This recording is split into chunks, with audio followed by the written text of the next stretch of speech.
Elvis Presley died today. Apparently it was a heart attack. He was found at his home in Memphis. His road manager tried to revive him. He failed. For nearly 5 decades, one name has echoed through the halls of rock and roll history with an almost mythical reverence: Elvis Presley. The king of rock and roll left us on August 16, 1977, but the mystery surrounding his death, and more specifically, his casket, has never truly been laid to rest. What really happened in those final hours? Why did thousands of mourners report something didn't look right when they filed past his open casket? And why has speculation persisted that the body lying in state wasn't Elvis at all? Today, we're diving deep into one of the most enduring mysteries in music history. From the shocking decision to open the casket to the public, to the infamous stolen photograph that sparked decades of conspiracy theories, to the bizarre plot to steal his body that forced his family to move him under cover of darkness. This is the complete, untold story of Elvis Presley's casket. The truth is stranger than fiction, rooted not in fantasy, but in very real grief, fear, and one of the most watched funerals in American history. What you're about to discover will challenge everything you thought you knew about the final chapter of Elvis's life. Buckle up. This journey takes us from the bathroom floor at Graceland to a secret midnight burial that changed everything. August 16, 1977, began like so many other days at Graceland had in recent months, with Elvis Aaron Presley struggling through another night of restless insomnia. At 42 years old, the once electrifying performer who had revolutionized American music was a shadow of his former self. His body, bloated from years of prescription medication abuse and erratic eating habits, had ballooned to nearly 260 pounds. The man who once gyrated on stage with the energy of a lightning bolt now shuffled through the halls of his Memphis mansion, exhausted and worn. That night, Elvis couldn't sleep. He tried reading in bed beside his girlfriend, Ginger Alden, but nothing seemed to calm his restless mind. Around 4 a.m., he told Ginger he was going to the bathroom to read. She mumbled a sleepy acknowledgement and drifted back to sleep, unaware that those would be the last words they would ever exchange. Hours passed. When Ginger finally awoke around 2 p.m. that afternoon, she noticed Elvis still hadn't returned to bed. She called out to him. No response. A creeping sense of dread washed over her as she approached the bathroom door. What she discovered would shatter the world of music forever. Elvis Presley lay face down on the floor, his body already cold and stiff. His face was pressed into the plush carpet, his arms tucked beneath him. Ginger screamed. Within minutes, Graceland erupted into chaos. Staff members rushed to the scene. Phone calls were made in frantic succession.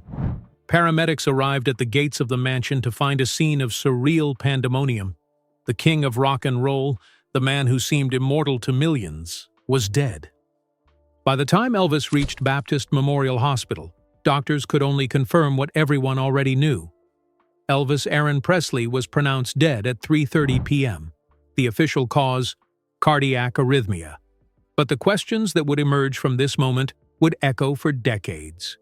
How could someone so young, so vital in the public's memory, simply die? The confusion and shock that gripped the nation that day would never truly fade. Inside Graceland, Vernon Presley collapsed under the weight of his grief. The father who had guided his son's career from the very beginning, who had watched Elvis transform from a poor boy in Tupelo to the most famous entertainer on earth, now faced the unthinkable reality of burying his child. The mansion that had once been filled with music, laughter, and the constant buzz of Elvis's entourage fell silent, save for the sounds of weeping. Meanwhile, outside the gates, thousands of fans began to gather. They came in waves, driving through the night from neighboring states, flying in from across the country, some even arriving from overseas. The scene was unprecedented. Graceland became a pilgrimage site almost instantly, with fans camping outside, laying flowers, holding vigils, and simply standing in stunned disbelief. Television networks interrupted regular programming with breaking news bulletins. Radio stations played Elvis's music non-stop. The entire world seemed to stop and mourn. But even in these earliest hours, something strange began to happen. Amid the grief, whispers started circulating. Some fans, unable to accept the loss, began suggesting that Elvis wasn't really dead. Maybe it was a hoax. Maybe he'd faked his death to escape the crushing pressure of fame. After all, hadn't he talked about wanting a normal life? The Presley family faced an impossible decision. Vernon knew that Elvis belonged to the world in a way that transcended normal celebrity. The fans who had made his son a legend deserved a chance to say goodbye. Against the advice of some family members who wanted a private ceremony, Vernon made a controversial choice. There would be a public viewing. Fans would be allowed to file past Elvis's casket and see the king one final time. It was this decision, made in grief and with the best intentions, that would spark nearly 5 decades of conspiracy theories, speculation, and one of the most bizarre chapters in music history. The American public and media were ravenous for any detail, any glimpse, any connection to the fallen icon. What they would see and what they would question would change everything. On August 17, 1977, the day after Elvis's death, Graceland opened its doors to the public. The foyer of the mansion was transformed into a memorial space. A massive copper casket, lined with white fabric, sat surrounded by an ocean of flowers. The arrangements came from every corner of the globe, from presidents and world leaders, from fellow musicians and Hollywood stars, from fan clubs and ordinary people who had been touched by Elvis's music. The casket itself was ornate and heavy, befitting a king. But what lay inside would become the subject of endless debate. Elvis had been dressed in a white suit, his hair styled in his signature pompadour, his hands folded peacefully across his chest. To some, he looked at peace. To others, something seemed terribly, inexplicably wrong.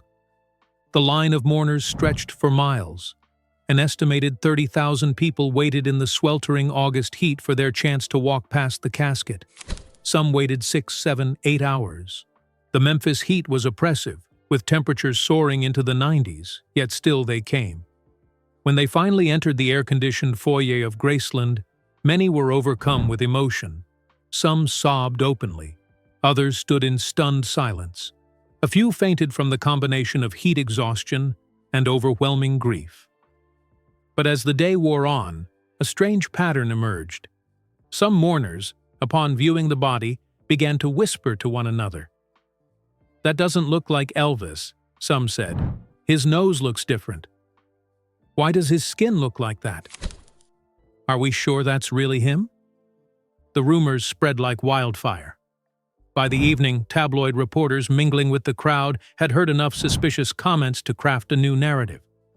What if, they suggested, Elvis's body had been too damaged, too bloated, too unrecognizable? What if the family had made the desperate decision to place a wax dummy in the casket instead? What if Elvis's actual body was hidden away, or, in the most fantastic versions of the rumor, what if Elvis wasn't dead at all and this was all an elaborate hoax? For the Presley family, these whispers were agonizing. They were trying to honor their son and give fans closure, yet instead they were facing accusations of deception. Vernon Presley, already devastated by grief, now had to contend with wild speculation about his son's funeral. The decision to have an open casket, meant as an act of generosity, had opened Pandora's box. The tension in the air was palpable. Security guards watched nervously as the endless line of mourners filed through. Some fans lingered too long, studying the body with suspicious eyes. Others tried to take photographs, reaching for cameras only to be quickly escorted away. The scene was surreal, a bizarre mixture of genuine mourning, morbid curiosity, and growing suspicion. By the time the viewing ended that evening, the seeds of a decades-long mystery had been firmly planted. 3 days after Elvis's death, America woke up to a magazine cover that would change everything. The National Enquirer had done the unthinkable. They had obtained a photograph of Elvis lying in his casket. The grainy image, taken secretly by a mourner with a hidden camera, showed Elvis's profile against the white satin interior of his coffin. The photograph was explosive. The National Enquirer's edition became the best-selling issue in the tabloid's history, moving over 6.7 million copies. Every supermarket checkout line in America displayed Elvis's final image. For the Presley family, it was a violation of the worst kind, an invasion of privacy in their darkest moment. Vernon Presley reportedly wept when he saw the photograph on newsstands. But the photo did more than just break sales records and break hearts. It provided fuel for the conspiracy theorists who had already begun questioning the authenticity of the body. Armchair analysts pored over every pixel of the image. They measured the nose, claiming it looked different from Elvis's actual nose. They analyzed the skin texture, suggesting it looked waxy and artificial. They scrutinized the hairline, the curve of the lips, the shape of the jaw. Online forums didn't exist yet, but the debate raged in letters to newspapers, in conversations at bars and beauty salons, in late-night radio call-in shows. Some experts emerged, claiming to have studied the photo with scientific precision and concluded it couldn't possibly be Elvis. Others insisted they could see evidence of makeup applied too heavily, or a prosthetic used to create the appearance of a face. The controversy deepened when various medical professionals weighed in. Some noted that Elvis's known health issues, including severe bloating from medication, could account for the changes in his appearance. Others pointed out that embalming and the preparation of a body for viewing always results in changes to appearance. But these rational explanations couldn't compete with the seductive appeal of a mystery.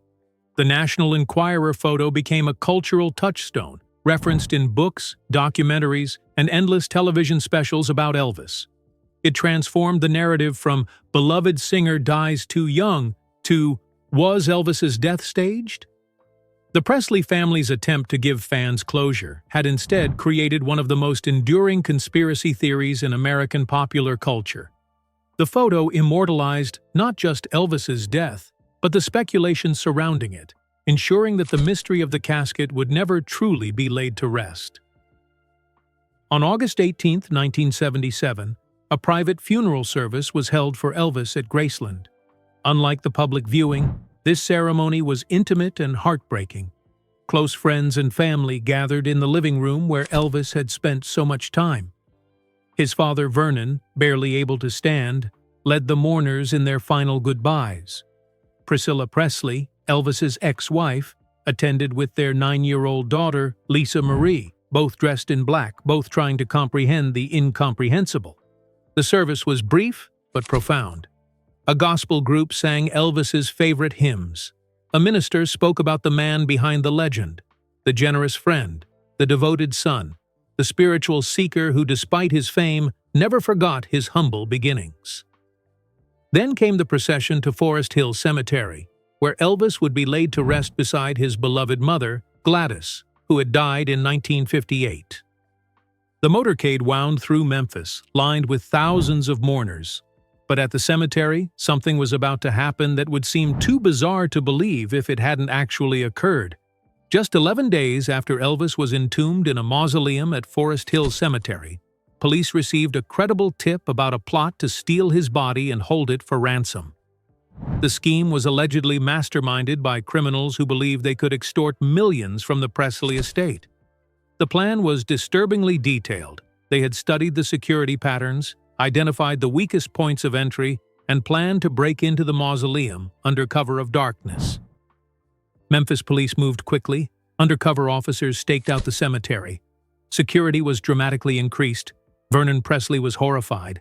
The thought of his son's body being stolen, desecrated, held hostage for money, it was unbearable. He made an immediate decision. Elvis's body would be moved. For his safety, for his dignity, Elvis would be brought home to Graceland. The failed heist plot might sound like something from a crime novel, but it reflected a harsh reality. Elvis Presley had become so valuable, so mythical, that even his corpse was seen as a commodity. The incident underscored the impossible situation the family faced. They couldn't even bury their loved one without worrying about grave robbers and ransom plots. The quiet cemetery that should have been Elvis's peaceful resting place had become a security nightmare. In October 1977, under strict secrecy, Elvis Presley's body was exhumed from Forest Hill Cemetery. Along with his mother Gladys's casket, Elvis was transported back to Graceland in a solemn nighttime convoy. The operation was conducted with military precision, security guards, police escorts, and complete media blackout. The destination was the Meditation Garden at Graceland, a peaceful area Elvis had commissioned in the 1960s as a place for quiet reflection. With its fountain, surrounding trees, and circular colonnaded structure, it had always been one of Elvis's favorite spots on the property. Now it would become his eternal home. The reburial ceremony was attended only by immediate family members. Vernon Presley, his health already declining from the stress of losing his son, stood solemnly as Elvis's casket was lowered into the ground. Priscilla held young Lisa Marie close, shielding her from the photographers who tried desperately to get a shot despite the heavy security. The quiet ceremony was everything the public funeral hadn't been: intimate, protected, final. The graves at Graceland's Meditation Garden would become one of the most visited sites in America. A bronze plaque marks Elvis's final resting place alongside his mother, father, Vernon died in 1979, and grandmother. Fans from around the world make pilgrimages to stand before the simple memorial, leaving flowers, notes, and teddy bears. But even here, the mysteries persist. Some conspiracy theorists claim the casket moved to Graceland was empty. Others suggest Elvis's body was moved multiple times, or hidden in a secret location, or never moved at all. The very secrecy necessary to protect Elvis's remains has, ironically, fueled endless speculation about what really lies beneath the Meditation Garden. The Elvis Lives movement didn't die with the king. It was born from his death. In the months and years following 1977, reported Elvis sightings multiplied like wildfire. He was spotted at a Michigan truck stop. Someone swore they saw him boarding a plane to Buenos Aires. A woman claimed he was her checkout clerk at a grocery store in Kalamazoo. The psychological appeal of these theories is understandable. Elvis had been such a vibrant, powerful presence that his sudden death felt impossible. How could someone so alive simply cease to exist? The idea that he had faked his death to escape fame's crushing pressure offered comfort. Elvis wasn't gone, just hidden, finally free. Dr. Donald Hinton, a vocal proponent of the Elvis Lives theory, published several books claiming to have evidence that Elvis staged his death with FBI cooperation as part of a witness protection program. According to these theories, Elvis had been assisting federal authorities with undercover work and needed to disappear for his own safety. While these claims have been thoroughly debunked, they continue to circulate in certain circles. The movement has produced countless books, documentaries, and websites dedicated to proving Elvis faked his death. Fans have analyzed everything from alleged coded messages in his final recordings to supposed sightings captured on film. The phenomenon speaks to a deeper cultural need, the refusal to let go of icons who defined their era. Elvis impersonators proliferated, some so convincing that they sparked new sightings. The line between tribute and delusion blurred. Even today, decades later, some fans remain convinced that Elvis is alive, elderly but still out there somewhere, watching his legend grow from the shadows. The mystery surrounding Elvis's casket transcended mere conspiracy theory. It became a cultural phenomenon that reshaped how America thinks about celebrity death. His funeral was one of the first truly global media events, a precursor to the 24-hour news cycle's obsessive coverage of famous deaths. Elvis's influence on music, fashion, and entertainment hasn't diminished since 1977. If anything, it's grown. He remains one of the best-selling artists of all time. His image appears on everything from postage stamps to slot machines. Graceland attracts over 600,000 visitors annually, making it the second most visited house in America after the White House. But the casket mystery has become inseparable from the Elvis legend. It represents the blurred line between the man and the myth, the human and the icon. The fact that people questioned whether the body in the casket was even real speaks to Elvis's larger-than-life persona. He had become so mythological that even death couldn't contain him within normal boundaries. Television shows, movies, and countless tribute acts keep Elvis alive in the public imagination. His final photograph in that casket, controversial as it was, became one of the most recognizable images in American pop culture. It symbolizes the eternal conflict between our desire for closure and our resistance to letting heroes die. The cultural impact extends beyond entertainment. Elvis's death sparked important conversations about prescription drug abuse, celebrity health care, and the pressures of fame. His story became a cautionary tale, even as his music continued inspiring new generations. Nearly 5 decades after his death, Elvis Presley remains the king. His casket, whether open to public view or sealed forever in Graceland's meditation garden, has become more than a burial vessel. It's a symbol of how legends transcend mortality. The mysteries surrounding his death haven't diminished his legacy, they've enhanced it, adding layers of intrigue to an already fascinating story. Whether you believe the conspiracy theories or accept the official narrative, one truth remains undeniable. Elvis changed the world, and the world isn't ready to let him go. His music continues to move people. His influence ripples through every genre of popular music. His image remains iconic, instantly recognizable across generations. The debates about his death and his casket keep his story alive in a way that a simple, peaceful passing never could have. Perhaps that's the final irony. In death, as in life, Elvis Presley commands attention, sparks controversy, and refuses to fade into history's background. The casket may be closed, the body may be at rest, but the legend, the myth, the king himself, he'll never truly leave the building.